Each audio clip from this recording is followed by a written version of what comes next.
Buenas tardes. Vaya abriendo su Biblia, por favor, en Efesios capítulo 6, versículo 16. Vamos a hablar sobre el escudo de la fe. Continuamos con la serie La Fe Verdadera.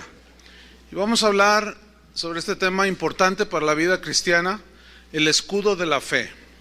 Efesios capítulo 6, versículo 16. Voy a leer, usted me sigue ahí. Voy a pedir que se mantenga ahí en esa carta, porque vamos a estar leyendo más textos y vamos a estar yendo y viniendo a ese capítulo 6. Vamos a leer pues. Sobre todo, dice Pablo, sobre todo tomad el escudo de la fe, con que podáis apagar todos los dardos de fuego del maligno. El apóstol Pablo estuvo en prisión varias ocasiones por causa del evangelio, y en aquellos tiempos se usaba que un preso considerado peligroso le ponían un guardia personal, y generalmente era un soldado romano en este caso, y tenía la particularidad de que lo encadenaban a la muñeca del soldado, de manera que Pablo pasó muchos días de su vida en prisión, encadenado a la muñeca de un soldado, y él pues sin duda evangelizó a muchos, ¿no? Ahí en la cárcel inclusive. Y Pablo usó alegóricamente la armadura de un soldado romano, se fijó en cada uno de sus implementos y de una manera sabia, por el Espíritu Santo, utilizó de manera alegórica la armadura de un soldado romano para ilustrarnos a nosotros los creyentes acerca de que tenemos una armadura espiritual, porque tenemos una lucha, una guerra espiritual en nuestras vidas. En el capítulo 6 que leímos, pero en el versículo 11, que es el contexto anterior al versículo, dice Pablo, si va allí conmigo, Efesios 6, 11, dice: vestíos de toda la armadura de Dios. Pablo enfatiza dos veces, esta es la primera, toda la armadura de Dios, porque en un ejército no faltan los soldados despistados, que por la premura o por X razones olvidan algún implemento importante. Se pueden imaginar, hay muchos casos en los ejércitos de soldados que por distintas razones pues aquí viene el enemigo y cubran si no sé qué, y dejaron la metralleta o la pistola o la lanza o qué sé yo, y no tuvieron cuidado de llevar todos sus implementos para hacer frente al enemigo. Por eso Pablo enfatiza y dice: vestíos de toda la armadura de Dios. La razón es, o para qué, dice el mismo versículo 11, para que podáis estar firmes, ¿sí? Que resistir con firmeza contra las acechanzas del diablo. La palabra acechanza también significa astucia para engañar y desviar del camino de Dios. Y Satanás es un astuto en el arte de engañar. En 1 de Pedro 5:8, el apóstol dio la misma advertencia y dijo lo siguiente, 1 de Pedro 5, 8 y 9: sed sobrios y velad. Ser sobrio significa estar en tus cinco sentidos, ¿sí? Y velad significa estar alerta. O sea, estén en sus cinco sentidos. Cuando algunos no andan en sus cinco sentidos, por ejemplo, un drogadicto, un ebrio, pues como es despistado, se pasa a los altos, choca y dice: ay, no lo vi. Pues sí, andaba mal. Por eso dice: sean sobrios, estén en sus cinco sentidos y estén alertas. La razón es la siguiente: porque vuestro adversario, el diablo, como león rugiente, anda alrededor buscando a quien devorar. Ahora, ¿anda alrededor de quiénes? De nosotros.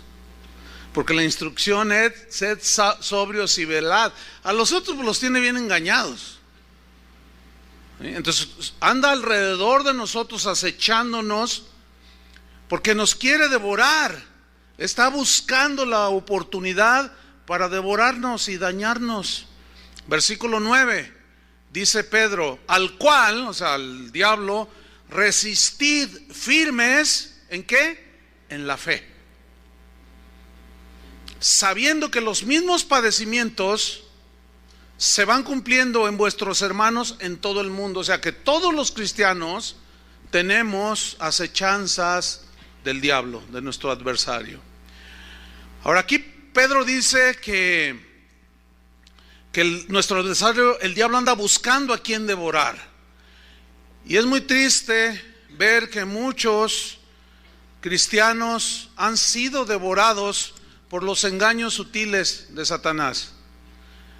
El enemigo usa diversas maneras para engañarnos, para sacarnos de los caminos de Dios, para herirnos, amargarnos y decir cosas como ya no voy porque todos son hipócritas, empezando por el pastor. Y él es experto en engañar. Algunos los engaña desviándolos de la doctrina cristiana, de la doctrina sana, y empiezan a acumular una serie de creencias extrañas, raras, que no tienen sustento en la Biblia.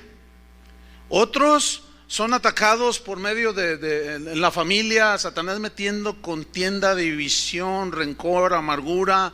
En el trabajo no falta la acechanza del diablo para que te peleen, que te persigan, que te expulsen, que te corran. O sea, es infinidad de maneras en las cuales Satanás está acechando a los hijos de Dios para destruirnos. Por eso es que debemos ser sobrios y estar alertas contra las acechanzas del diablo.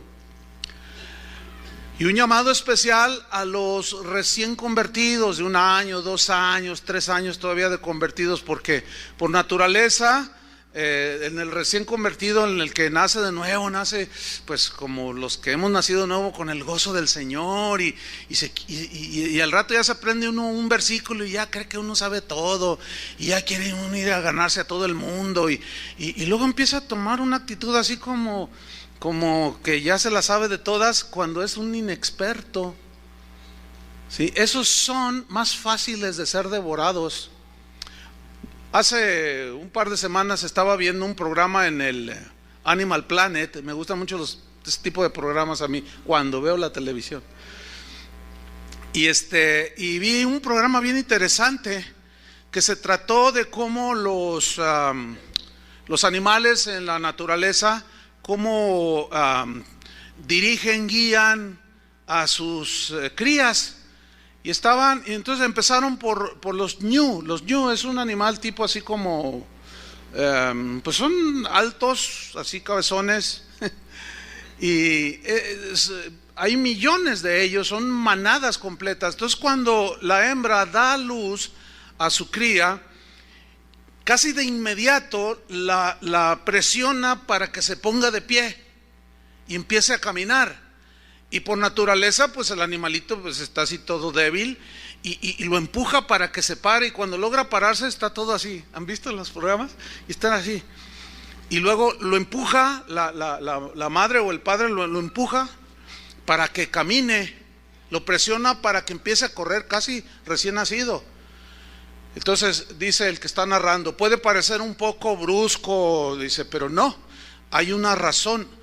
La cría tiene que aprender a caminar y a correr lo más pronto posible. ¿Por qué? Hay una razón. Dice, esta es la razón. Y mueven la cámara y están un león acechando a no muy lejana distancia. Dice, y los leones y otros depredadores como las hienas y ese tipo de animales, ellos se van sobre el más débil. Entonces esa es la razón del por qué en la naturaleza los forzan a que corran. Una vez que ya empiezan a correr, no, pues ya andan corriendo y ya se creen los reyes de la pradera. Y andan brincando y hasta en el aire dan vueltas, y mira, para que vean que así como el recién convertido, ¿verdad? Y se cree, pero tiene una particularidad. Estos jóvenes crías, está narrando la persona, dice, tienen una tendencia a salirse de la manada Y eso es muy peligroso para ellos, por todos los depredadores que andan acechando. Dice, vamos a ver esta escena. Y se ve que un jovencillo anda ahí brincando. Yo ya sé Juan 3:16. Yo me voy a ganar todo el mundo para Cristo.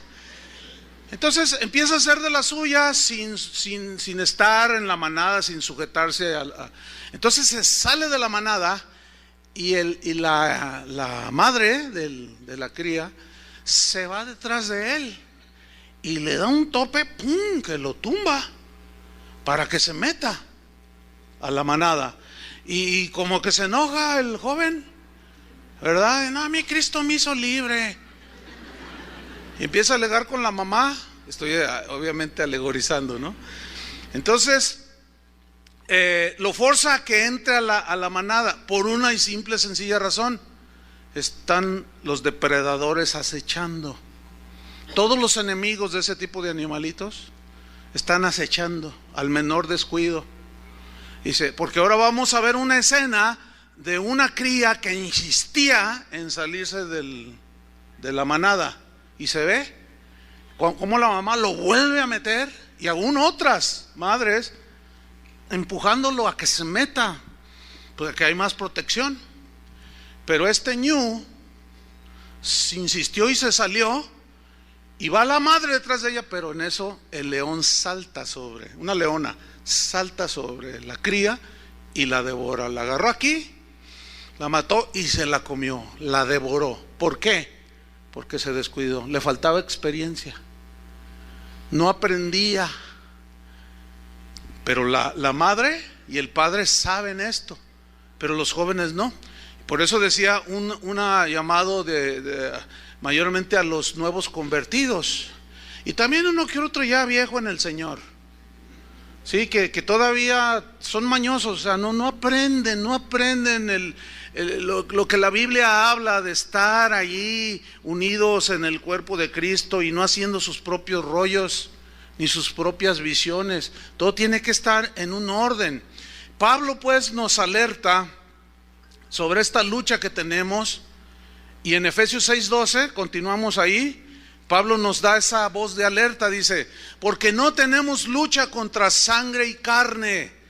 En el griego que se escribió el Nuevo Testamento se lee un poco más claro cuando tú vas allí, y se lee, porque no tenemos solamente lucha contra personas malas.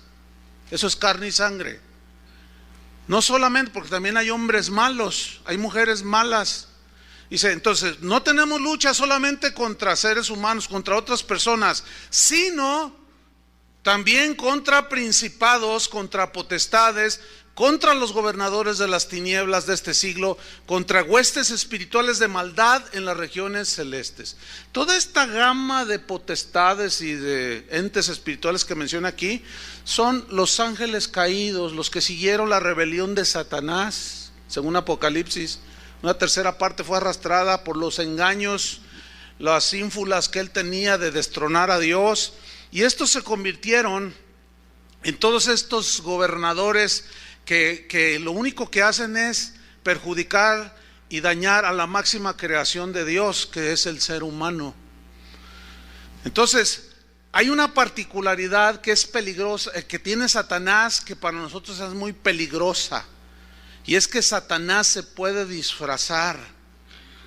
¿Qué es un disfraz? Es algo que se pone una persona para aparentar ser lo que no es. Eso es un disfraz, ¿verdad? Segunda de Corintios 11:13 nos habla precisamente de este, pues digamos, poder que tiene Satanás para disfrazarse, y no solo él, sino también los que lo sirven a él.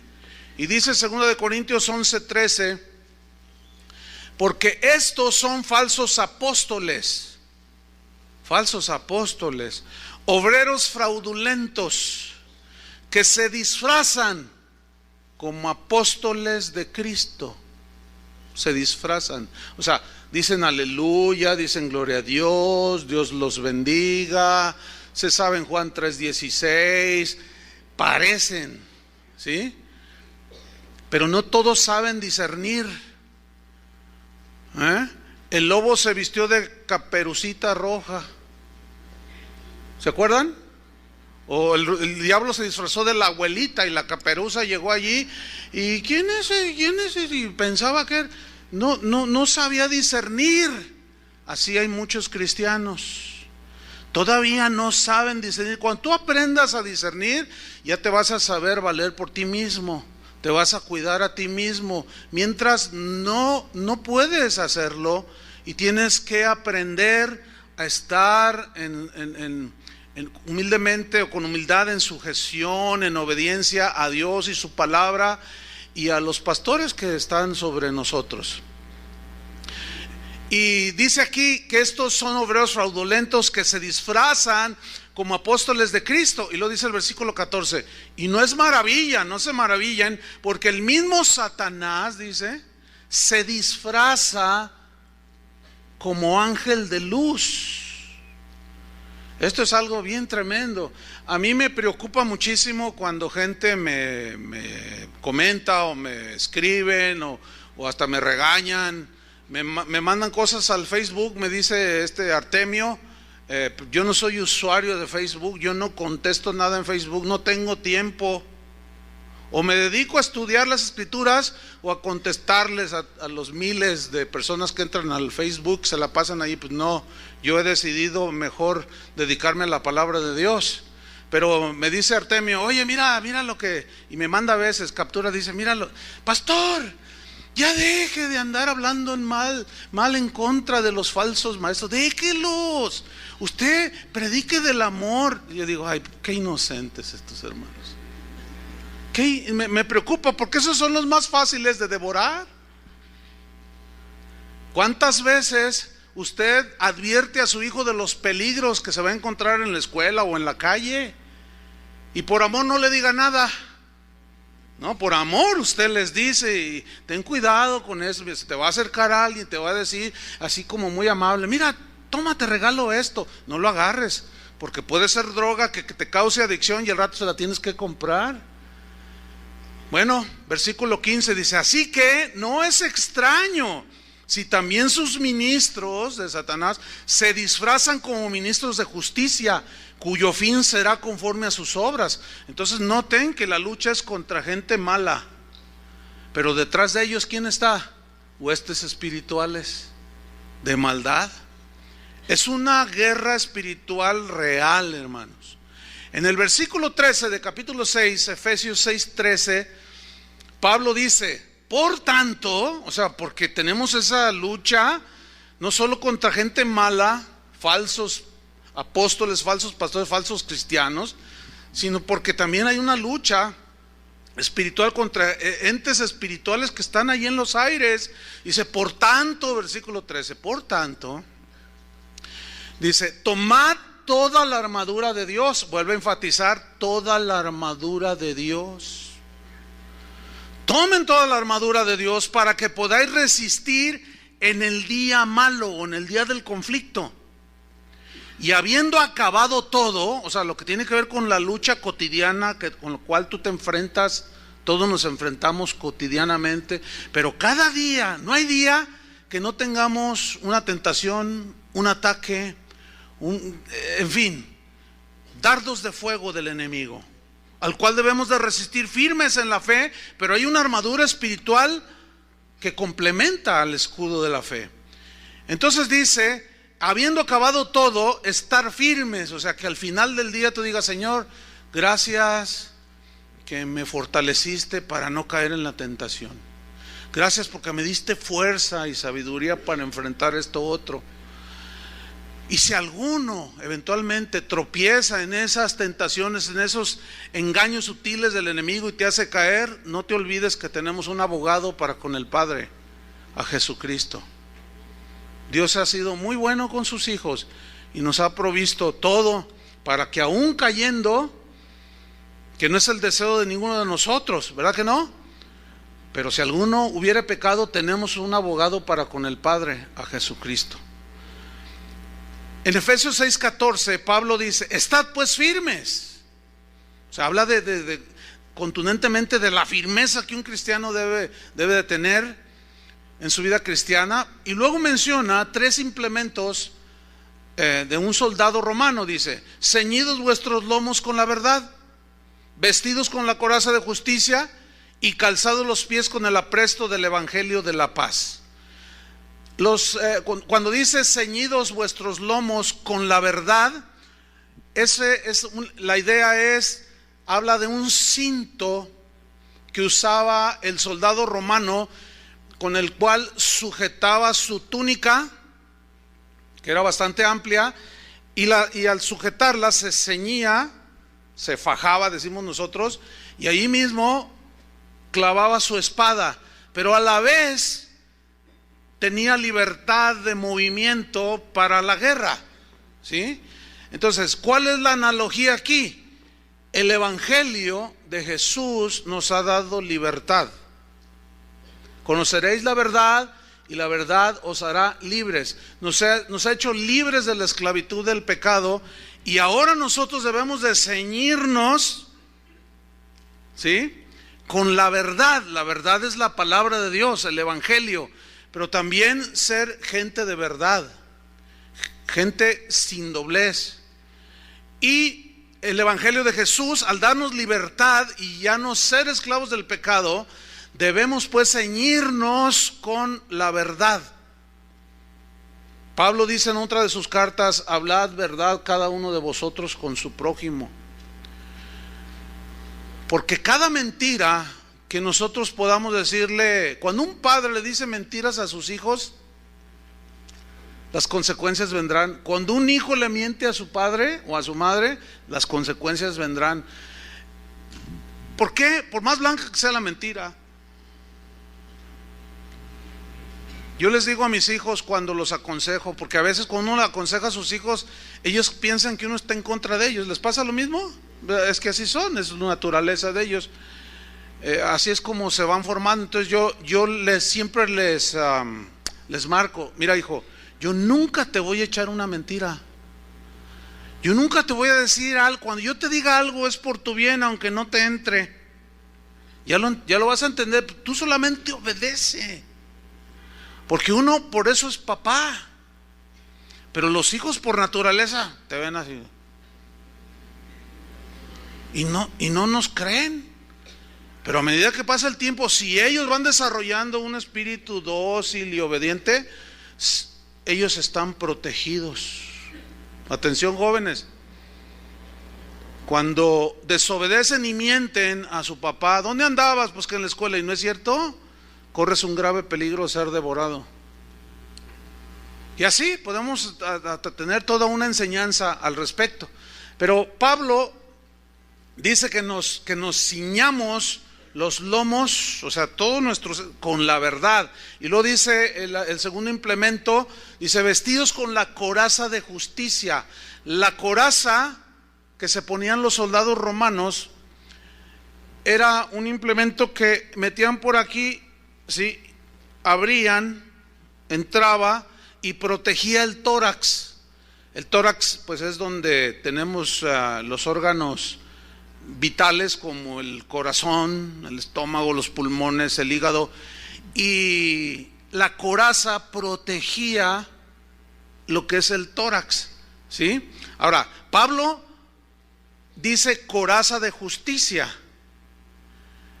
y algunas Biblias traen una traducción que nos aclara un poco más en qué consiste la coraza de justicia. Porque la coraza habla de protección de órganos vitales, ¿sí?, para un guerrero, un soldado. Pero justicia, ¿en qué sentido de justicia? Significa en una vida recta, una vida de integridad.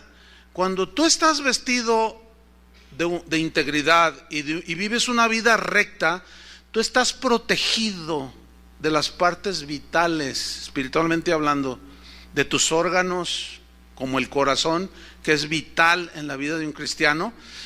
Tu corazón está protegido contra los ataques del enemigo, contra los ataques de gente mala, que calumnia, que acusa falsamente, que hacen críticas y ataques mordaces y que quieren destruir. Gente mala y a veces instigada por estos espíritus de maldad. A Platón en una ocasión lo acusaron falsamente de conducta deshonrosa, y él simplemente dijo, pues bien, contestó, viviré de tal manera que todos puedan ver que la acusación contra mí es falsa. ¿Entendieron eso? Bueno, tenía su sabiduría. Sí, o sea, me están acusando de esto, de aquello, pero yo les voy a demostrar con mi vida que la acusación es falsa. Y bueno, ¿a quién de nosotros no han acusado? ¿Quién de nosotros no ha recibido un ataque? Directo o indirecto de las huestes espirituales, directo del mismo Satanás o a través de gente sin escrúpulos. ¿Quién no ha recibido un ataque de este tipo? Yo creo que todos, ¿no? Y haciendo memoria, en uno de esos episodios como el que estoy narrando, viene a mi mente, hace años ya de esto, había pues aquí un pastor, un ministro que pues me tenía mala idea. Después salió a la luz la verdadera razón, y es que él tenía envidia. Él decía que por qué Dios me había dado una congregación como la que teníamos en ese entonces si él tenía más años sirviendo a Dios y su congregación era chiquita. O sea, la motivación de él era de envidia, y la envidia lo corrompió y lo hizo volverse. Y empezó a decir un montón de cosas de mí. Entonces, la reacción natural de cualquier ser humano es de indignación, ¿no es cierto? Y pues mi reacción natural fue de indignación. Yo dije, no, yo voy a ir a reclamarle y que me compruebe y que no sé qué. Y el Señor claramente me habló. Porque yo le dije, Señor, mira ¿qué vas a hacer, Señor? ¿O qué quieres que haga? Me dice, no hagas nada. Dice, tú preocúpate de que lo que digan sea mentira. Tú preocúpate de eso. Porque si es verdad, ahora sí, preocúpate en todo el sentido. Porque Pedro dice, si alguno padece como homicida o ladrón, mentiroso, se la ganó. O sea, si la gente dice, mira, ahí va el cristiano que robó en su empresa, no tienes razón para indignarte, ¿es cierto? Si mira, ahí va el que hizo esto con aquella mujer y va a la iglesia, no te tienes que indignar. Aunque claro, por defender tu reputación te vas a indignar y a ver, dime, y ahí empezamos con cosas. Y esa fue mi primera reacción de indignación, pero el Señor me dijo, no, cálmate. Dios me preguntó, ¿es verdad o es mentira lo que está diciendo? Y tú sabes que es mentira, entonces, ¿de qué te preocupas? Preocúpate de que eso que dicen sea mentira y yo me ocupo de lo demás, me dijo. Y así es como vamos experimentando y creciendo en la fe. La única manera de enfrentar las acusaciones que se le hacen a un cristiano es siendo íntegro y viviendo una vida recta. ¿Sí? Que los que una vez te señalen, después se traguen sus palabras. Pero tú tienes que dejar que sea Dios el que haga justicia. Mía es la venganza, dice el Señor, yo pagaré. En el Salmo 84, versículo 11, nos lo dice. Salmo 84, 11 dice, porque sol y escudo es Jehová Dios. Sol habla de luz, y los que andan en la luz de Jesús, pues tenemos la guía del Espíritu, vemos claras las cosas. Entonces, luz, sol y escudo es Jehová Dios. Escudo habla de protección, ¿no es cierto? Dice, gracia y gloria dará Jehová. Pero ¿a quiénes en especial? Fíjate, no quitará el bien a los que andan, ¿cómo? En integridad. No quitará el bien a los que andan en integridad. O sea que tu coraza de integridad, de justicia, es la que te va a defender de los ataques contra tus partes más vulnerables, como es el corazón. Por eso la Biblia dice, no dejes que brote ninguna raíz de amargura, y esta brota en el corazón. No sea que por eso dejes de alcanzar la gracia de Dios. Y aquí dice que da favor a los que andan en integridad. Y luego dice en el versículo 12, Jehová de los ejércitos, dichoso el hombre que en ti confía. Y la confianza es sinónimo de fe. Hay un hermano que tengo un aprecio por él como pastor y como cristiano, porque es un buen cristiano. Junto con su esposa ellos formaron parte de Casa de Oración durante 8 años aproximadamente, y Dios los llamó a levantar una congregación aquí en la ciudad. Pero él tuvo un episodio en su vida bien duro, porque él estaba pastoreando esta congregación junto con su esposa, pero a la vez él es médico. Y un día, estando él en el hospital trabajando, llegaron unos policías de otro estado de la república, y llegaron y sin más ni más lo agarraron y se lo llevaron, como decimos aquí vulgarmente, lo levantaron. A todas luces era una detención ilegal, porque los policías de otro estado no pueden entrar a cualquier estado a detener a nadie, era totalmente ilegal.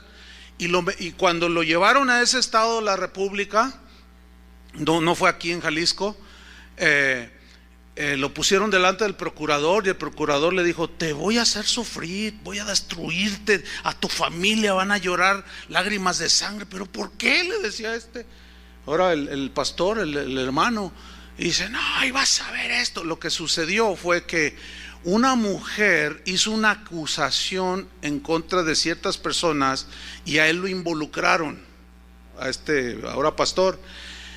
Y esta mujer mala, ¿sí?, era familiar del procurador de ese estado aquí en la República Mexicana, y este procurador estaba aliado con la mafia, ¿sí? Entonces, pues metieron abogados, pero todos los expedientes tenía mucho poder este hombre. Entonces el pastor, mi amigo que les narro, oraba al Señor y le decía: Señor, pero Dios como que guardaba silencio. Dice: mira, me golpearon, él me contó, porque duró 10 meses en la cárcel y acaba de salir hace un par de meses, y me estaba contando la semana pasada todo lo que pasó ahí en la cárcel. Realmente difícil, fue una prueba de fe tremenda. Dice: pero Dios me prometía y me decía: yo te voy a justificar, pero mantente firme. Dice: y yo tengo propósitos para ti. El primer propósito que entendí, dice, fue que en cuanto llegué a la cárcel, dice, pues me pusieron con los más malos ahí. Y cuando uno llega, dice, te golpean, te violan, te quitan lo poco que tienes. O sea, es una cosa espantosa. Y esa cárcel en ese estado de la República que estoy narrando es de las catalogadas de las peores del mundo, no solo de México, del mundo, según me decía este hermano. Dice: entonces yo dije: Señor, pues sin tu protección o aquí me moriré o qué. Y Dios le hablaba y le daba promesa: tú confía en mí, le dijo, yo tengo un plan dentro de todo. Dice: y empecé a compartir la palabra de Dios y se empezaron a convertir, dice. Entonces, como allí la ley del más fuerte es la que prevalece, dice que pues él sí tenía un temor natural, porque dice: te llegan en la noche y dame lo que traes, y te entierran puñales. Y dice que casi entrando y empezó a predicar, que se convierte uno y luego otro, y uno de ellos era de los que infunden temor, y que le dijo: mira, mientras tú estés aquí, nadie te va a tocar sobre mi cadáver. Y el otro le dijo: y yo también, tú no te preocupes. Dice: mira, yo pasaba en medio de todo ese tipo, todos los presos ahí, y me miraban así con una furia queriéndome agredir, y nosotros más: tócalo. Y dice que dijo: ay, Señor, estos no parecen ángeles, están medios feos, todos tatuados y todos infundían temor. Finalmente él cuenta de que pasó un montón, no puedo narrar toda la historia, pero Dios le daba una promesa: tú eres inocente, le decía, y yo te voy a sacar por la puerta con tu cara con la frente en alto y con un papel que diga inocente ante todas las autoridades. Para no hacerla larga, Dios empezó, ya cumplió su propósito, dejó 32 convertidos ahí y dejó hasta un pastor. Fíjate nomás, qué tremendo. Y Dios empezó a obrar y permitió que gente importante llegara, como de la Comisión de los Derechos Humanos, y llegó su caso a los tribunales más altos, que revisaron el caso, habiendo miles de casos iguales. Pero Dios tenía su plan y lo estudiaron y dieron los jueces en la Ciudad de México libertad inmediata a este hombre. Pero todavía el procurador de ese estado, con mucho poder, y no podía salir estando la orden de libertad de la corte allá en México. Imagínense si tenía poder este hombre. Pues un día hubo un asunto muy difícil. Había una reunión de gente de la mafia por ahí en un lugar escondido, y bueno, este hombre procurador estaba ligado a la mafia. Alguien da el pitazo, decimos en México, avisa, llegó la marina, ¿sí? Los rodearon, estos se dieron cuenta y se empezaron a agarrar a balazos. Esto no salió en las noticias, pero salió en Tuyú. Ahí está. Una matazón impresionante, hermanos. Y ahí estaba el procurador. Jamás se ha vuelto a saber de él. Lo cual muchos aseguran que allí fue masacrado. Dios hizo justicia. Y él salió por la puerta con su papel de inocente. Y yo le dije, ¿y cómo está la iglesia? Mira, pastor, me dice, cosa pues parece contradictoria, pero la congregación creció. Y como fue una prueba de fe, Dios nos daba promesas de que Él era nuestro protector y que Él justifica al justo, etcétera, etcétera, etcétera. Dice, crecieron en la fe, aprendieron a ser gente de oración, y ahora cualquier situación que enfrenta la congregación, vamos a orar, Dios es nuestro escudo, Él es nuestra ayuda, pero vamos a caminar bien rectos con el Señor. Este amigo mío pudo decir lo que dijo David en el Salmo 84, en el Salmo 119, versículo 114, que por ejemplo dice, mi escondedero y mi escudo eres tú. Salmo 119, 114, en tu palabra he esperado, apartaos de mí malignos, pues yo guardaré los mandamientos de mi Dios. Susténtame conforme a tu palabra y viviré, y no quede yo avergonzado de mi esperanza. Sosténme y seré salvo, y me regocijaré siempre en tus estatutos. Este hermano recibió un dardo de fuego, pero de los marca de calibre, no sé, de los más grandes. Pero la fe lo sostuvo, ¿entienden? El escudo de la fe lo sostuvo. Su esposa crecieron en la fe. En ese tiempo dejaron de tener ingresos, obviamente, pero Dios de una manera sobrenatural, dice, me decía su esposa, mira, Chuy, nunca nos faltó la comida, nunca nos faltó para pagar lo que teníamos que pagar, y aparte estar yendo a ese lugar de la República, Dios suplió todo. Dios es fiel, pero Él quiere que creamos en Él. Amén. Así es que cualquier situación, hermanos, cualquier dardo de fuego que venga sobre ti, confía en el Señor. El escudo de la fe te va a ayudar. Y luego sigue Pablo enseñándonos en Efesios 6:15, y calzados los pies con el apresto del evangelio de la paz. Los soldados romanos tenían unas sandalias que ataban así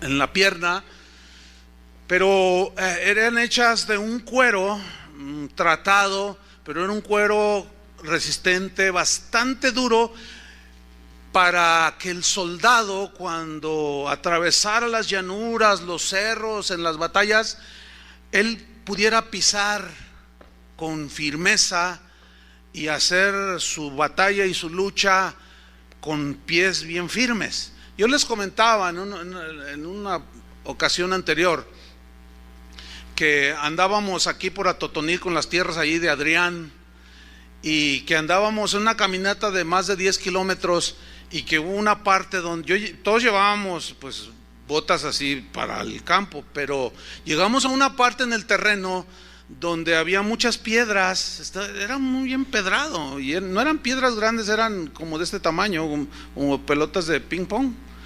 Entonces, al ir caminando y al ir pisando las piedras, yo me di cuenta que mis zapatos que yo traía, mis botas que traía de todo terreno, según eso, no eran las propias para ese tipo de terreno, y me cansé muchísimo. Y yo podía ver cómo al ir caminando mis tobillos de cuando en cuando se doblaban así. Entonces yo decía, no, esto está peligroso, porque en una de esas pues te fracturas.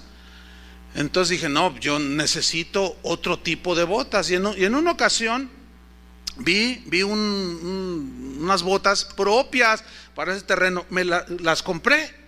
Cuando me las puse, sentí una firmeza y ya las estrené en un terreno que estaba con piedras incluso grandes. Entonces yo podía sentir una firmeza cuando me paraba. Incluso me paré en una piedra grande que estaba así inclinada, y me paré así, y se sentía como mucha firmeza. Me puse en cuclillas hasta para saltar, con los otros no. Yo sentía como debilidad en mis tobillos, y con estas botas no. Entonces las sandalias que usaban los soldados romanos les permitían esta firmeza, estar firmes. Ahora Pablo dice que usemos, ¿qué dice? El apresto o las sandalias, los zapatos del evangelio. Eso es lo que dice aquí. Calzados los pies con los zapatos del evangelio. En otras palabras, la alegoría es esta: que el evangelio es lo que nos da firmeza. ¿Entienden? Es lo que nos hace parar firmes contra las acechanzas del diablo y contra todo el ataque del mundo, toda la maldad que percibimos alrededor de nosotros, los cristianos, pero estamos firmes y sólidos. Las verdades del evangelio son las que nos dan solidez, y nosotros podemos caminar cualquier terreno, pero estamos caminando seguros. Por eso, cuando alguien no está bien sólido en las verdades del evangelio, no pisa con seguridad y no quieren caminar, que esa es la reacción que yo tenía con esas botas que no daban para ese terreno. ¿Tienes ganas? No, mejor me siento o le rodeo por allá, pero no, pues era el doble, había que atravesar. Entonces, una persona que no está bien firme en las verdades del evangelio no puede caminar, se cansa más rápido. ¿Por qué? Porque su calzado no está fundamentado en las verdades del evangelio. Y además ese evangelio, a donde va el cristiano, predica el evangelio y va dando la vida y la esperanza a todo aquel que cree. En el versículo número 16, Pablo dice: y sobre todo, sigamos en Efesios 6:16, sobre todo, después de mencionar los otros implementos que ya mencioné, dice: sobre todo tomad el escudo de la fe, con que podáis apagar todos los dardos de fuego del maligno. Digan todos los dardos. Todos los dardos. Ahora, ¿cuál es la idea aquí de el escudo de la fe, con que podáis apagar todos los dardos de fuego del maligno? En la mente de Pablo estaban sin duda las batallas que los soldados de aquel tiempo libraban, ¿sí? Cuando un ejército iba a tomar una ciudad, pues siempre estaban las murallas, el castillo de entrada y murallas altas, y los soldados arriba, los que estaban defendiendo la ciudad o la fortaleza, tenían arcos. Ellos afilaban sus flechas hechas de metal, y aparte las impregnaban de brea, que era un elemento muy flamable, y con teas que tenían ahí ardiendo las empapaban de la punta, las prendían, y a la orden del centurión lanzaban las flechas. Esto se ve mucho en las películas, ¿sí? Y las miles de flechas o cientos de flechas volaban, pero iban incendiadas, iban prendidas de la punta. Ahora, el filo de la flecha, aunado a la temperatura que se elevaba cuando daba en el cuerpo de un soldado, no, imagínense, como mantequilla, ¿no? O sea, eran mortales esos dardos, esas flechas. La traducción aquí dice dardos, pero pues son las flechas, ¿no? El propósito de los flecheros era matar. Escúchenme bien, el propósito de las flechas, de los dardos de fuego de Satanás, es perjudicarte lo más posible, destruirte si fuera posible. Por eso Pedro dice que estemos velando y sobrios, porque Satanás anda como león rugiente buscando a quien devorar, al cual resistid firmes en la fe. La fe pues es como un escudo que nos protege totalmente. La fe, cual escudo, puede apagar los dardos de fuego que vienen en muchas maneras, como tentaciones, por ejemplo. Otros son pues engaños, insinuaciones de Satanás, pruebas o situaciones en las cuales Satanás quiere engañarnos para desviarnos. Y puedo poner infinidad de situaciones. Por ejemplo, está allí el cristiano y de pronto tiene un problema en la familia, y luego empieza a insinuar, dice: mira, vete, déjala, no va a entender esta mujer. ¿Cuántos hacen caso a eso? Cuando no estamos para dejar a la esposa, ¿verdad que no, varones? Estamos para enfrentar los ataques. Pero a veces los ataques, pues a veces vienen de la suegra, y a veces vienen de la esposa o del esposo. Es un sinfín de situaciones, hermanos, y el diablo lo que quiere es destruirnos. ¿Cuántos de ustedes vienen de hogares destruidos? A ver, Satanás logró hacer de las suyas. No permitas que lo mismo haga en tu familia. Pelea la buena batalla de la fe. Es que mi marido ahí anda fijando sus ojos en otra. Pues pelea en oración y dejas a la Señora y dile: Señor, aunque sea, déjalo ciego. No, no es cierto, porque ya no ande viendo. No, pues es que no hay otra manera de enfrentar todos esos dardos de fuego, hermanos, si no es por medio del escudo de la fe. Los podemos apagar. Ahora, cuando los soldados déjame explicarle algo. El escudo a la que Pablo se refiere es un escudo grande, porque había dos escudos, uno más pequeño que se usaba en la lucha cuerpo a cuerpo, con una espada más corta. Era cuando se enfrentaban los dos. Primero se lanzaban flechas y las catapultas y todo eso, y las lanzas y todo, de lejos, pero después iban avanzando. Y cuando era tumultuosa la batalla, era cuando ellos usaban el escudo como de 90 centímetros de diámetro y una espada cortita, porque los espadas eran cortos. Si era una espada, otra más grande que ellos traían también, que era de 1.20, pues no se puede, entonces era cortito, era la lucha cuerpo a cuerpo. Entonces cuando Pablo dice, y sobre todo, tomad el escudo de la fe, se refiere al escudo grande que usaban los soldados romanos, que era un escudo de aproximadamente 80 centímetros de ancho, que cubría perfectamente el cuerpo de un soldado, y la altura era de entre 1.40 a 1.60. Tenían un casco en su cabeza, y el escudo, cuando ellos iban avanzando a tomar el castillo, la ciudad o la fortaleza, las flechas eran lanzadas de parte del enemigo, y ellos iban con sus escudos así, ¿entienden? Que les cubrían todo, y nada más por las aberturas del casco ellos podían ver, pero llevaban el escudo aquí. Y los escudos estaban hechos de manera especial para que al penetrar y dar en el escudo se apagara por la manera en que estaban hechos. Algunos eran de cuero, otros tenían una lámina de metal por dentro, doble, etcétera. Había diferentes fabricaciones, de manera que cuando entraba la flecha se apagaba. Por eso Pablo dice: sobre todo tomad el escudo de la fe, con que podáis apagar todos los dardos de fuego del enemigo, o sea, de Satanás. Y el escudo de la fe, o sea, ¿fe en qué? Fe en Dios, que mayor es el que está en nosotros que el que está en el mundo. Fe en sus promesas, fe en su palabra, Tened fe en Dios, dijo Jesús. ¿Se acuerdan? Dimos una enseñanza sobre eso. Entonces, ese escudo de la fe funciona aquí como un escudo. Una de las tretas favoritas de Satanás, como decíamos, es el engaño. Y te va a insinuar cosas para engañarte. Por eso tenemos que estar bien parados en las verdades del Evangelio, para que cuando venga una insinuación que violente las verdades del Evangelio, no es de Dios, sin duda.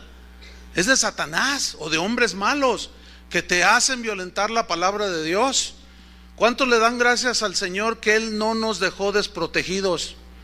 Nos dejó este implemento que es el escudo de la fe, porque Pablo lo sobreenfatiza, sobre todo dice, el escudo de la fe. Y este escudo representa la confianza absoluta que un cristiano debe de tener en Dios, como nuestro amigo el pastor, que en medio de la lucha él se mantuvo firme, sólido, y su fe aumentó y creció, pudo soportar. Dios habló con David y lo impulsó a enfrentar a un gigante. Goliat se llamaba, ¿se acuerdan de esa historia? Ese gigante se paraba y desafiaba a los ejércitos de Dios, y el rey Saúl era el primero que corría. Dice que todo Israel huía. ¡Ay, vámonos! Y huían. Pues es que era imponente aquel. Pero inspirado por Dios, David oyó y dijo: ¿quién es ese filisteo? Los filisteos simbolizan pues los demonios, la gente mala. Dice: ¿quién es este que está desafiando a los ejércitos de Dios? Dice: yo voy a ir, dice, y le voy a cortar la cabeza. No era un triunfalismo, no era un deseo puramente así envalentonado de un joven como David, sino era un impulso que el Espíritu Santo, Dios, estaba poniendo en el que posteriormente sería rey de Israel. Y fue con Saúl y le preguntó: ¿y quién es ese? Dice: yo voy a ir a pelear contra él y lo voy a vencer. Y Saúl le dice: ay, eres un muchacho. Sí, era muy joven en ese tiempo, pero era un joven no impulsado por sus emociones descontroladas, sino estaba siendo guiado por el Espíritu de Dios. Dice: yo voy a ir, lo voy a enfrentar y lo voy a vencer. Y lo vio con tal convicción Saúl que le dijo: bueno, ponte mi armadura, le dice. Entonces dice ahí en la Biblia que David probó y se empezó a poner los implementos y no, le quedaron grandes. Saúl estaba muy grande, mucho más alto que él, y dice: no, yo no necesito, y los aventó, los quitó por allá. Pero él usó el escudo de la fe. Ahí la guerra era literal, pero en realidad era un acto de fe, de un valor que solo puede infundir el Espíritu Santo para enfrentar a Goliat. Y alegóricamente hablando, tu Goliat son los gigantes que se te paran ahí enfrente también, a los cuales tienes que enfrentar con el escudo de la fe.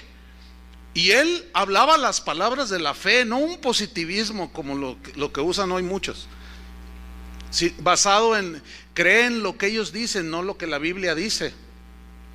Y él se enfrentó a Goliat, y ustedes conocen la historia. Él finalmente dice: yo vengo en el nombre del Señor de los ejércitos. Y él estaba convencido que Dios iba a guiar esa piedra, y dio en la frente al gigante y cayó y le cortó la cabeza y venció. Pero luego a continuación viene un episodio tremendo, porque dice que hubo gran alegría en Israel y todos se regocijaron, porque entonces ya Saúl dijo: vamos sobre los filisteos. Ahora sí, ¿verdad? Dijo, y entonces se van y huyeron todos los filisteos, les dieron gran derrota. Y el grupo de alabanza empezó a cantar, y las doncellas a danzar y a cantar y a decir: Saúl mató a sus 1000 y David a sus 10,000. Y Saúl sintió celos del mismo pueblo de Israel, sintió celos, envidia. Y en ese momento, desde ese momento le agarró mala idea a David, intentó matarlo. Ustedes conocen la historia, ¿no es cierto? Y David lo tuvo allí para deshacerse de él, pero no lo hizo. Y miren lo que dijo en 2 de Samuel 22:1. porque David después fue perseguido de manera injusta por Saúl. David nunca se vengó y dejó que Dios hiciera justicia. Segunda de Samuel 22:1. Habló David a Jehová las palabras de este cántico el día que Jehová había librado de la mano de todos sus enemigos y de la mano de Saúl. Dijo: Jehová es mi roca. ¿Qué tienes que decir tú? Lo mismo. Jehová es mi roca y mi fortaleza. Él sentía la fortaleza de Dios en medio de los ataques de Saúl. Dice: y mi libertador. Él era libre en su corazón, entre otras cosas. Versículo 3. Dios mío, dice, fortaleza mía, en Él confiaré. Aquí está la fe. Otra vez con el escudo. En Él confiaré. Y lo dice: mi escudo y el fuerte de mi salvación, mi alto refugio, Salvador mío. De violencia me libraste. Significa de hacerle violencia a Saúl. Me libraste. Invocaré a Jehová, quien es digno de ser alabado, y seré salvo de mis enemigos. Ahí está. Me rodearon ondas de muerte y torrentes de perversidad me atemorizaron. Somos seres humanos. Y David lo sintió. Ligaduras del Seol me rodearon, tendieron sobre mí lazos de muerte. En mi angustia invoqué a Jehová y clamé a mi Dios. Él oyó mi voz desde su templo y mi clamor llegó a sus oídos. ¿Qué tenemos que hacer cuando está ahí el enemigo enfrente? Clamar a Dios. Eso es lo que hay que hacer. Y cúbrete con el escudo de la fe. En el Salmo 3, David seguía en esa lucha, pero seguía protegiéndose con el escudo de la fe.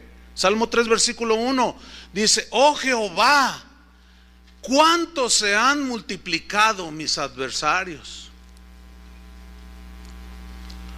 Muchos son los que se levantan contra mí. Muchos son los que dicen de mí: no hay para él salvación en Dios, Dios lo ha abandonado. Tretas favoritas de Satanás. Pero él seguía protegiéndose con el escudo. Veamos versículo 3. Mas tú, Jehová, eres escudo alrededor de mí. Ve su lenguaje, ve sus palabras que salían de su boca. Mas tú, Jehová, eso dicen ellos, eso dice el diablo. Me lanza dardos de fuego que me quieren destruir, quieren abatir mi fe. Pero tú, Señor, eres mi escudo alrededor de mí, mi gloria y el que levanta mi cabeza. Así como salió de la cárcel nuestro amigo pastor. Con mi voz clamé a Jehová y él me respondió desde su monte santo. Yo me acosté y dormí y desperté. Mira esto, yo me acosté y dormí. Eso habla de una total confianza en el Señor. No hay razón para perder el sueño, siempre y cuando tu confianza esté puesta en Dios. Porque si pierdes el sueño por no poner tu confianza en Dios, al otro día vas a parecer araña fumigada. No rindes y vas a estar todo distraído así. Te van a hablar y no vas a entender. Y andas todo como araña fumigada, como dicen el dicho por ahí. Yo me acosté y dormí y desperté porque Jehová, ¿qué? Me sustentaba. Ahí está la fe. No temeré a 10 millares de gente que pusieran sitio contra mí. Que era un valentón. No, era un hombre de fe. Y Dios quiere desarrollar en ti un hombre de fe y una mujer de fe. No tendré temor a 10 millares de gentes que pusieran sitio contra mí. Levántate, oh Jehová, sálvame, Dios mío, porque tú heriste a todos mis enemigos en la mejilla. O sea, les diste un descontón en la mejilla. Aquí mira, tú los heriste, Señor. No yo confío en ti, tú hiciste justicia. Y los dientes de los perversos quebrantaste, los dejó todos chimuelos. Les dio empleo, más trabajo a los dentistas. Versículo 8. La salvación es de Jehová, sobre tu pueblo sea tu bendición. ¿Cuántos son pueblo de Dios? Sobre nosotros esa bendición, sobre nosotros, para nosotros esa promesa. Pero agarra el escudo de la fe, sobre todo, ¿sí? Toda la armadura, pero el escudo de la fe. Porque tú te sientas a ver a un televisión a tus hijos y te lanza a la televisión unos dardos de fuego espantosos. Tienes que saber inmediatamente poner el escudo para protegerte a ti y a tus hijos, y cámbiale o apágale. Dios le dijo a Abraham: Abraham, no temas, le dijo, yo soy tu escudo. Y le creyó, ¿cómo ve? Dijo: es mi escudo. Y le creyó, y creyó Dios a Abraham, y le fue contado por justicia. Todo lo que Dios le decía a Abraham le creía. Era bien hombre de fe, el padre de la fe, le dice la Biblia que es, amigo de Dios. No temas, Abraham, yo soy tu escudo, y tu galardón será sobremanera grande. Y le dijo: bendeciré a los que te bendijeren, y a los que te maldijeren maldeciré, y serán benditas en ti todas las familias de la tierra. Esos son los que creen como nosotros. Somos de la fe de Abraham, de la familia del linaje de Abraham, gente de fe, que pone toda su confianza en Dios, que usa el escudo de la fe. En otras palabras, Dios le está diciendo a Abraham: tú no tomes venganza por ti mismo. Si alguien te bendice, yo lo voy a bendecir, sea quien sea. Y si alguien te maldice a ti, se mete conmigo. Oye, pues ¿para qué quieres que te defienda quién? Si tenemos al Señor de señores y al Rey de reyes. Bueno, camina en integridad, obedece a Dios, no estás inmunes a las flechas que lanza el enemigo. Y a veces hombres malos, pero no tomes venganza tú. Hace muchos años yo tomé esta decisión, porque es una decisión, tomar la armadura, ¿la tomas o no? Yo tomé una decisión de pasar por alto toda ofensa, toda calumnia. ¿Sí? Me han calumniado, como les decía, me han tachado desde espía del Vaticano. No, es en serio, de verdad. Así, yo tengo pruebas de que Chuy va a Roma y a verse allá. Fíjense, ya tengo audiencia con el Papa, porque soy espía del Vaticano. ¿De dónde sacan tanta cosa?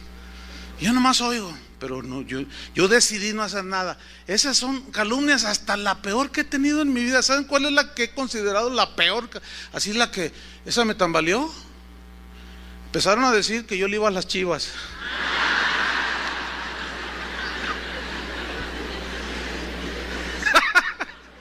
Esa es la peor calumnia que yo... No, esa casi me derrumba. No. Bueno, un poquillo allí de... no hace daño. O sea, nada más es una manera de pues de manejar el lenguaje para ilustrar, ¿no? No hay nada que no puedas tú resistir con el escudo de la fe. O sea, si tú usas el escudo de la fe, cualquier cosa, pero úsalo. Y yo decidí tomarlo, y nunca me defenderé de ninguna nada. Y a través de los años me he mantenido ahí. ¿Por qué? Porque decidí no amargar mi corazón, decidí usar la coraza. Ahora fíjate, en esa coraza, siempre en la guerra hay soldados despistados que por la premura o por la falta de aplicación o por el temor, qué sé yo, descuidan. Otros el temor los inutiliza tanto que no usan las armas, como el soldado aquel del soldado Ryan, ¿se acuerdan? Los que vieron la película, que estaba así, todo temeroso, y estaba el alemán ahí matando y le decían: dispara, y él y hay cristianos así. El temor esa película la he visto como unas 2 veces, 3 veces, y cuando ves esa escena digo: ay, ¿a quién se parece Se parece a fulano, sultano, mangano. No disparan ni en defensa propia. O sea, son tan temerosos, y el diablo se los come fácilmente. Pero había soldados que por X razones se descuidaban y las flechas volaban, y si no tenían el escudo, la coraza que les protegía era fácilmente traspasada por una flecha de esas. Por eso era la coraza, que tenía cierto nivel de protección, pero sobre todo el escudo era el que los protegía. ¿Se han fijado los antimotines? ¿Cómo están? Sí, tienen sus cascos, sus viseras, y tienen unos escudos. Sí, y ellos marchan todos así, y les avientan piedras y todo. Nada más que se los habían de hacer un poco más largos, porque les avientan por abajo las piedras y les pegan en los tobillos. Pero si te descuidas y haces a un lado el escudo de la fe, aunque tengas la coraza, te va a traspasar la fe, acuérdense, la confianza en Dios. Y terminamos en el versículo 17. Y tomad, falta allí dos cosas, dos implementos más. Tomad el yelmo de la salvación. El yelmo es el casco que protegía la cabeza. Tenía cierta protección, obviamente. Había proyectiles que una piedra de 100 kilos pues de nada te servía, pero sí había una protección. Cubría su cerebro, una parte débil en el ser humano. Y aquí la metáfora es esta: nuestra mente, que está en la cabeza, nuestro cerebro, que es donde tenemos pues la razón, raciocinio, el sentido de la conciencia, como ahorita que estás consciente, yo te estoy viendo, tú estás viendo hacia acá. Hay cristianos que dicen, yo tengo muchos malos pensamientos y siempre tengo malos pensamientos y no sé qué hacer. Bueno, es que tú estabas acostumbrado a ejercitar tu mente en malos pensamientos, pero la palabra de Dios dice: si hay virtud alguna, en esto pensad; si hay algo bueno, pensad en esto; pensad en lo bueno, pensad en esto. O sea, tú tienes que ir aplicando tu mente en pensamientos buenos. Cuando estés viendo la televisión o alguien diga algo, tú simplemente, porque eso no puedes evitar que esos dardos, pero sí puedes por la fe, el escudo, y tu casco te va a proteger también. Entonces tú tienes que empezar a ejercitarte a pensar en lo bueno, en lo justo, en lo santo. Todo lo que es contrario a eso, recházalo, y al paso del tiempo tú te vas a ir dando cuenta cómo esos pensamientos siguen llegando como flechas, pero tú los vas a saber derribar más rápido y más fácil. ¿Por qué? Porque te estás ejercitando, empiezas a ser un soldado diestro. Hay soldados novatos y hay soldados expertos, y generalmente los capitanes, los generales, es porque fueron soldados que ya pasaron todo eso y conocen las estrategias, conocen las artimañas, cómo funciona, cómo opera el ejército enemigo, y hacen sus estrategias. Y nuestro general, que es el Señor de los ejércitos, se la sabe de todas. Y si Él nos dice que hagamos esto, debemos hacerlo. Dice: y tomad la espada del Espíritu. Esta es la única arma de ataque, y esta es la palabra de Dios. Pero para tomar la palabra de Dios, el texto adecuado, tienes que conocer la palabra de Dios. Y ahí nos enfrentamos con una desventaja en los cristianos de la actualidad, porque no somos muy dados actualmente a estudiar las Escrituras, a leer la Biblia. Pasamos más en el Facebook, o pasan más en el Facebook muchos, que estudiando la palabra. Entonces, a la hora de un conflicto, de una flecha de oro de fuego, sí, la fe, pero y luego para defenderse tienen que tomar la espada del Espíritu, que es la palabra de Dios. Pero tienen que tomar el texto adecuado para contrarrestar. Ok, te hirieron en tu corazón, te quiere destruir el corazón. La espada del Espíritu, ¿cuál tomarías tú? El perdón. ¿Me estoy explicando?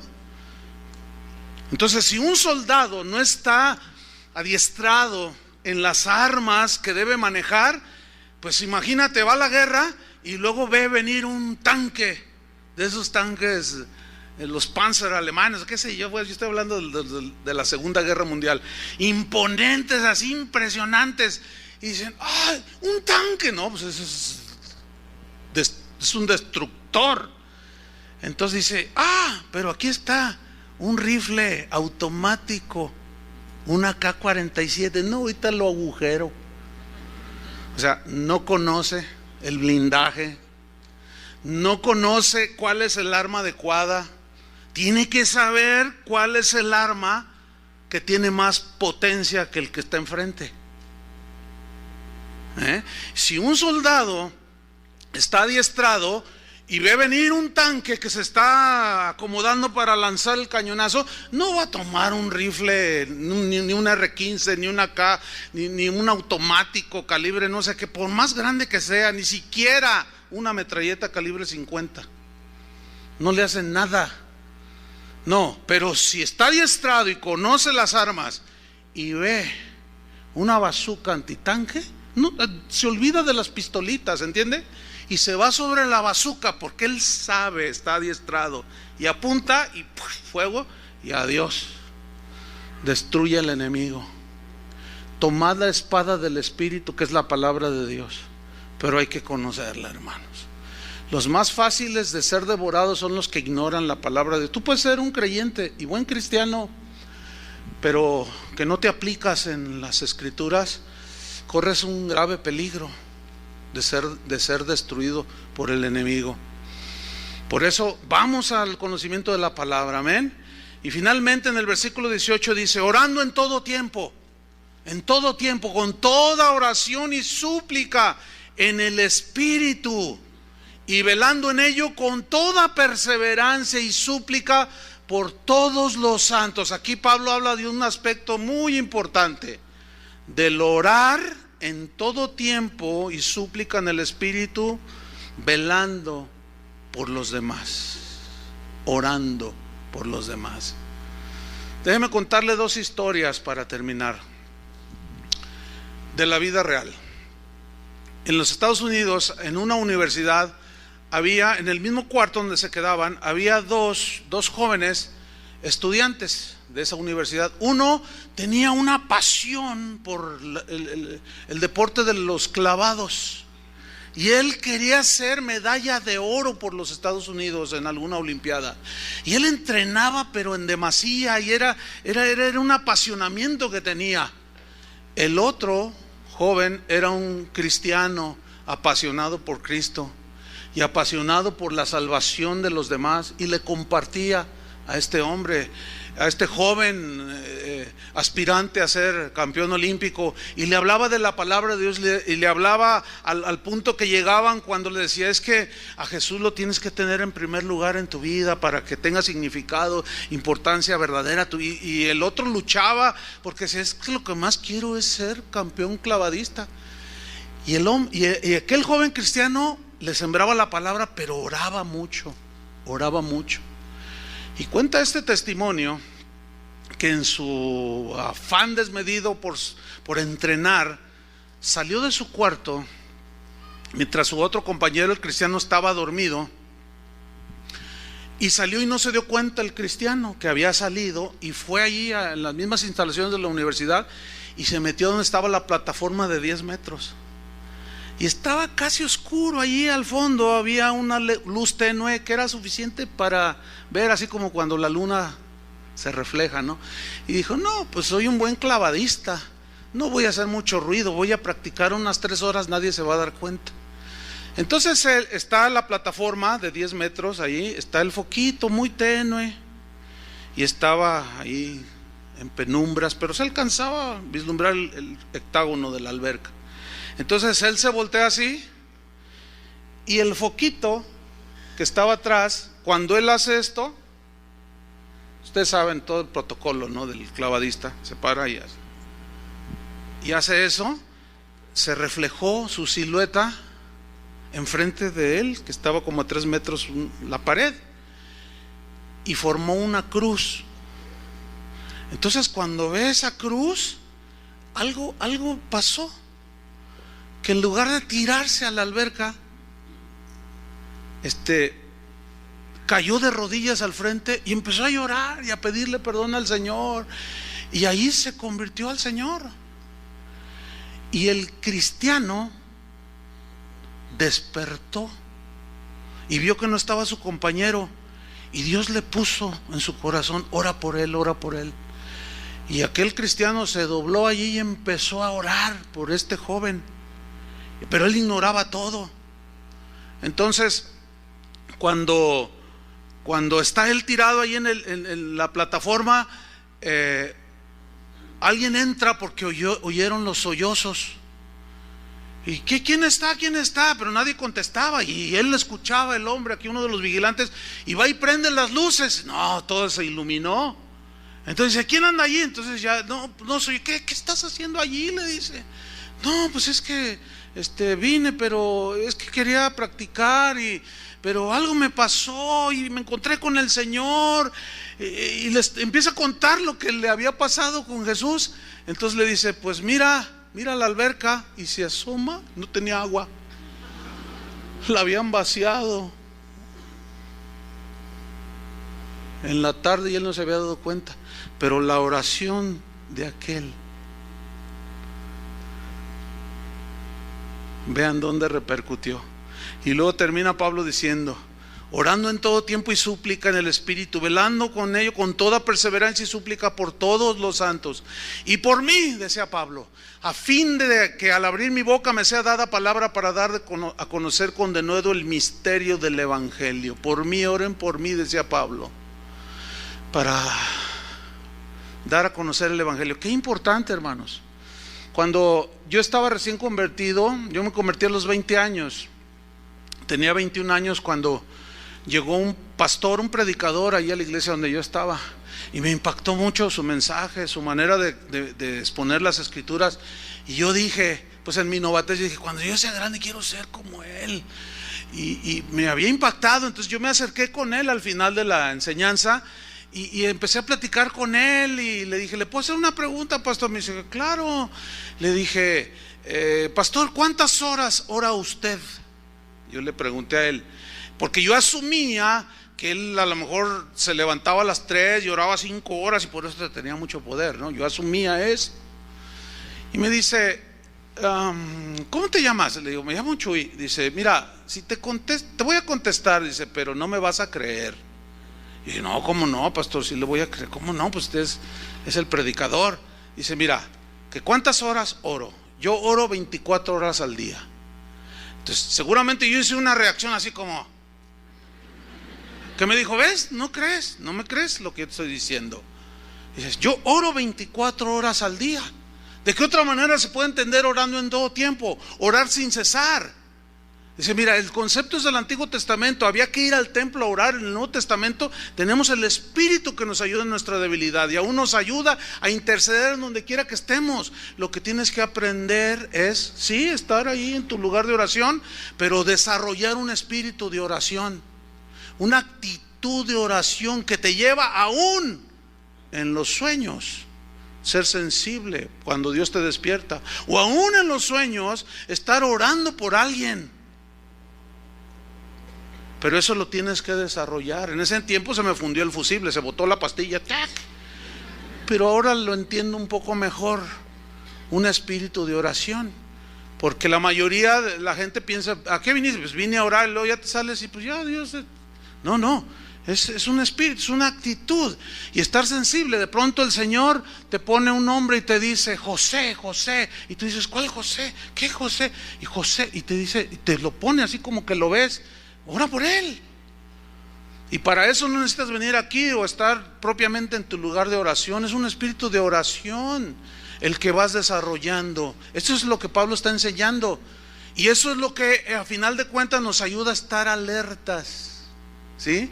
Déjenme finalizar con esta historia también muy pues ilustrativa y conmovedora.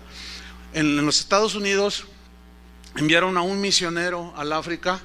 Y ahí levantó 2 obras este hombre.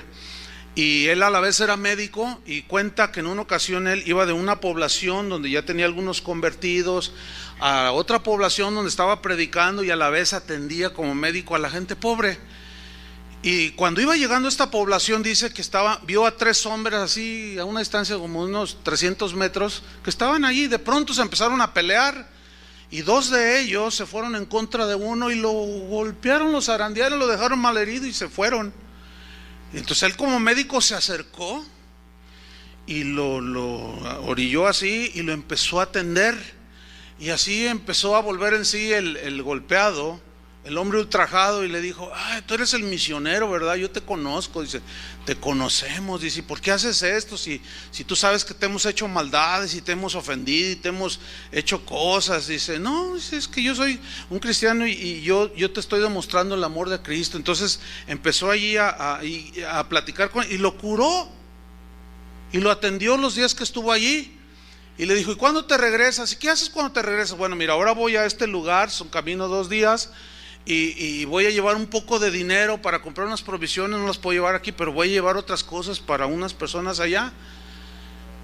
Y bueno, así le dijo. Entonces él partió y la primera noche, ahí en plena zona selvática, él tuvo que acampar.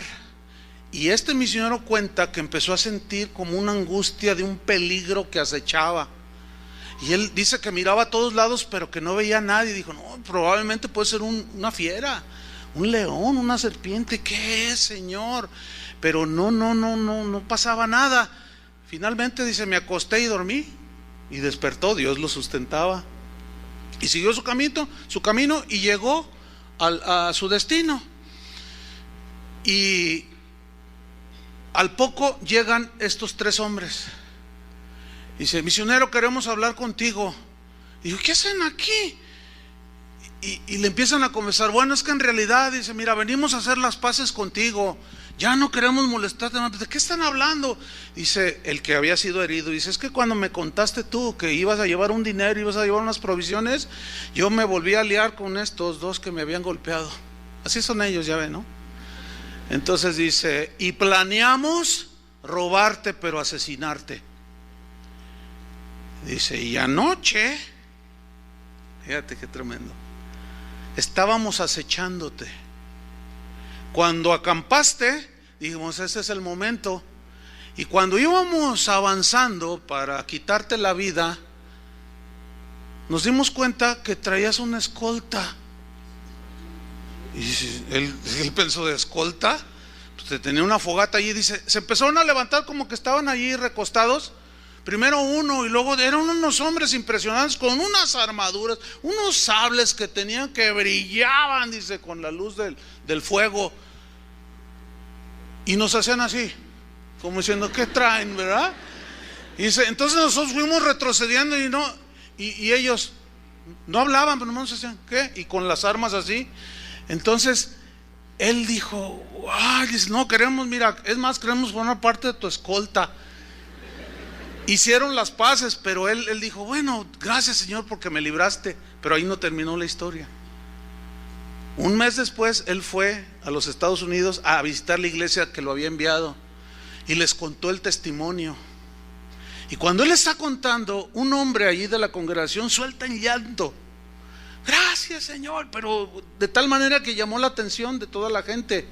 Y aquel hombre le dijo al misionero que estaba dando el testimonio, ¿puedo decir algo? Le dice, bueno, pues sí, sube. Dice, dime qué día fue que sucedió eso que estás contando. Pues fue tal fecha, a tales horas. Dice, hermanos, en África es de noche cuando acá es de día.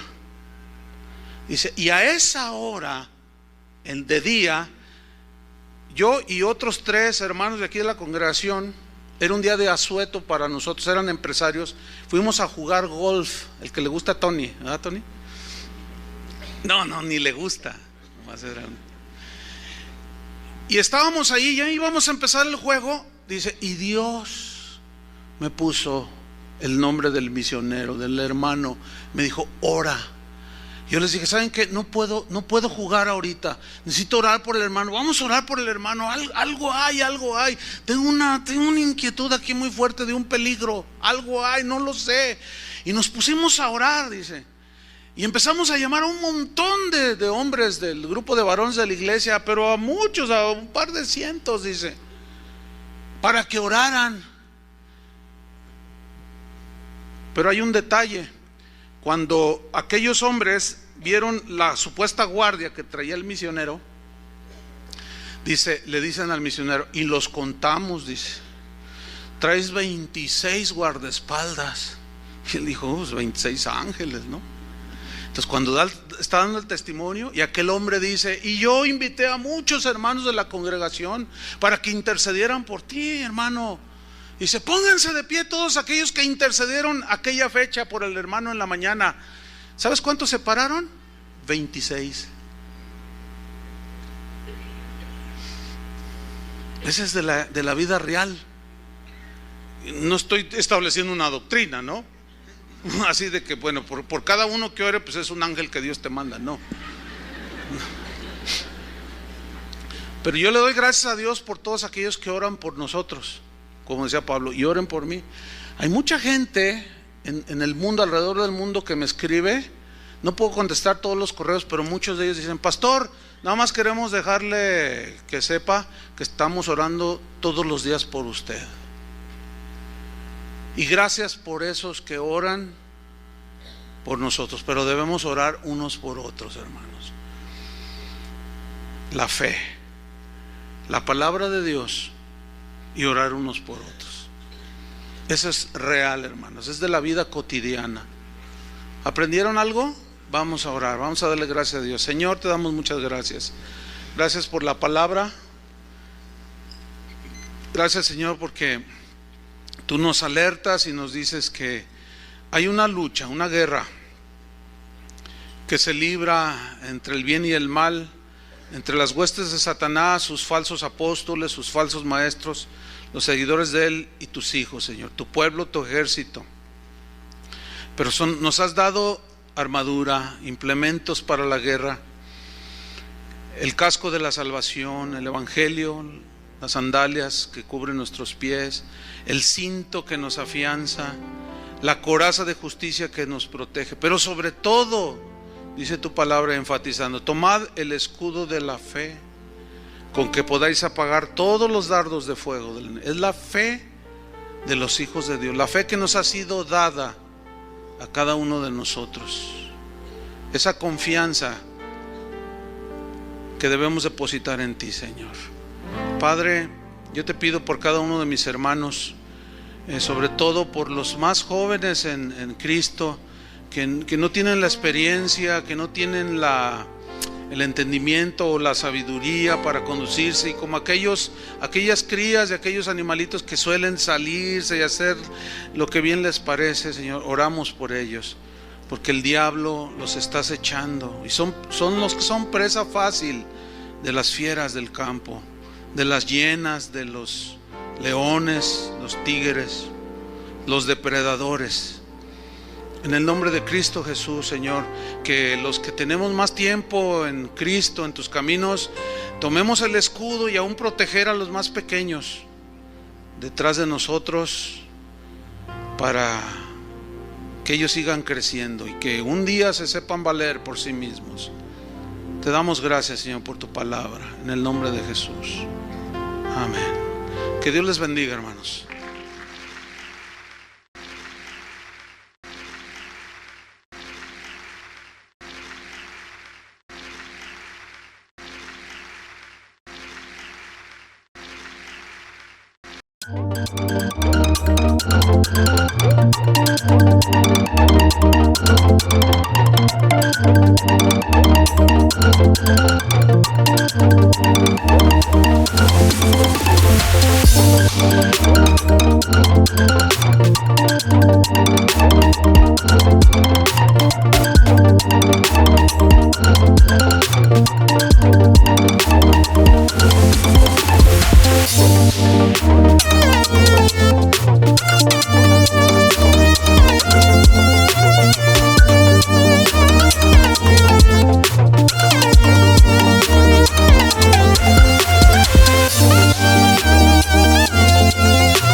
Thank you.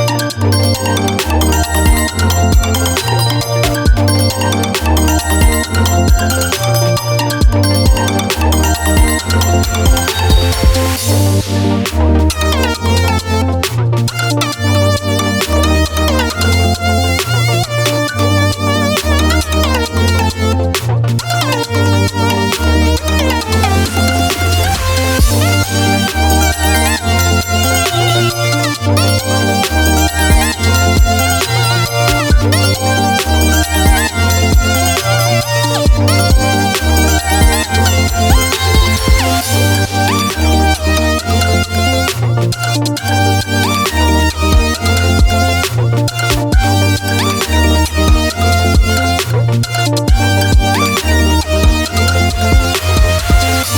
back.